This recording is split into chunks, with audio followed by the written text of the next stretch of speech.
వైకుంఠ ఏకాదశి పర్వదినం పురస్కరించుకొని ఈ పవిత్రమైనటువంటి 10 రోజుల్లో వైకుంఠం ద్వారా వాళ్ళ దర్శనం చేసుకోవడానికి భక్తులు దేశవ్యాప్తంగా కూడా తరలి రావడము.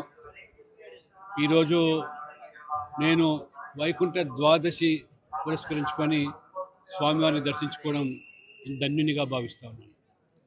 భక్తులు కూడా స్వామివారి దర్శనం నిమిత్తము ప్రతి ఏటా మాదిరిగానే ఈసారి కూడా లక్షల సంఖ్యలో ఇవాళ స్వామివారి దర్శనం కోసం విచ్చేసిన సందర్భంగా మన తిరుపతిలో జరిగిన సంఘటన చాలా దురదృష్టకరం.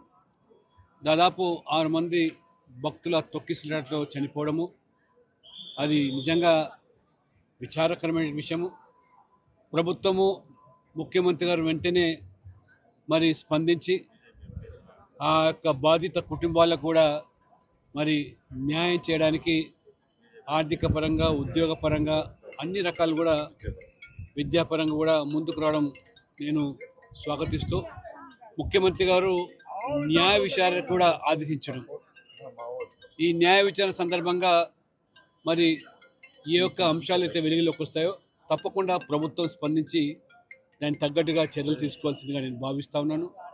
మరి ఇంత పెద్ద ఎత్తున జరిగేటువంటి ఉత్సవాల్లో మరి ఈ దురదృష్టకరమైన సంఘటన అది నిజంగా ఆ కుటుంబాలకు అది తీరని లోటు.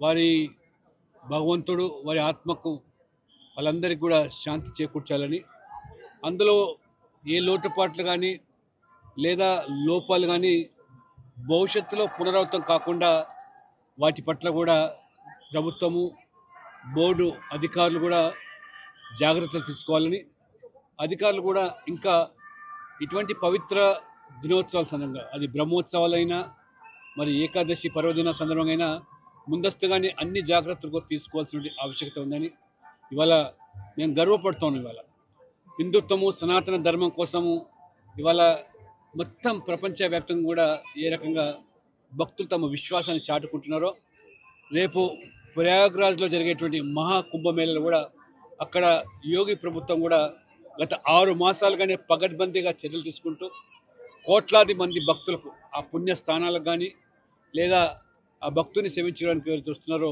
అన్ని జాగ్రత్తలు తీసుకోవడం జరుగుతుంది. కాబట్టి సనాతన ధర్మం యొక్క విలువలను ఈనాటి సమాజము ఈనాటి యువత కూడా గమనిస్తూ ఉన్నది.